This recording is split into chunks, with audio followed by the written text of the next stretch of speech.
महसूल मंत्री बावनकुळे यांनी शेतकऱ्यांसाठी मोठा निर्णय घेतलेला आहे। सविस्तर बातमी आपण जाणून घेणार आहोत, त्यासाठी हा व्हिडिओ शेवटपर्यंत नक्की बघा। चॅनलवर नवीन असाल तर चॅनलला सबस्क्राइब करून बेल आयकॉन नक्की दाबा। आधी तहसीलदारकडे जाऊन आपसी वाटणी पत्राला मान्यता घ्यावी लागत होती। तहसीलदार जोपर्यंत आपसी वाटणीला मान्यता देत नाही तोपर्यंत आपसी वाटणीचं डॉक्युमेंट रजिस्टर करता येत नव्हतं।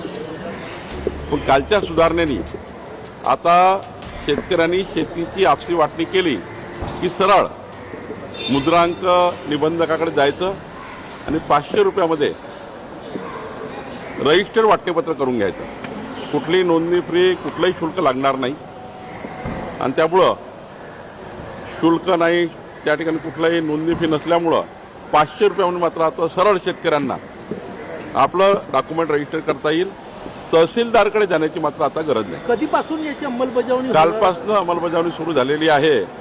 या राज्यातल्या शेतकऱ्यांना वडील आणि मुलं, भाऊ आणि भाऊ यामध्ये शेतकऱ्याची वाटणी करण्याकरता आता सरळ स्टॅम्प पेपरवर लिहा आणि दुय्यम निबंधकाकडे 500 रुपयाच्या स्टॅम्पवर तुमचं रजिस्ट्रेशन करून घ्या। रजिस्टर्ड डॉक्युमेंट होईल।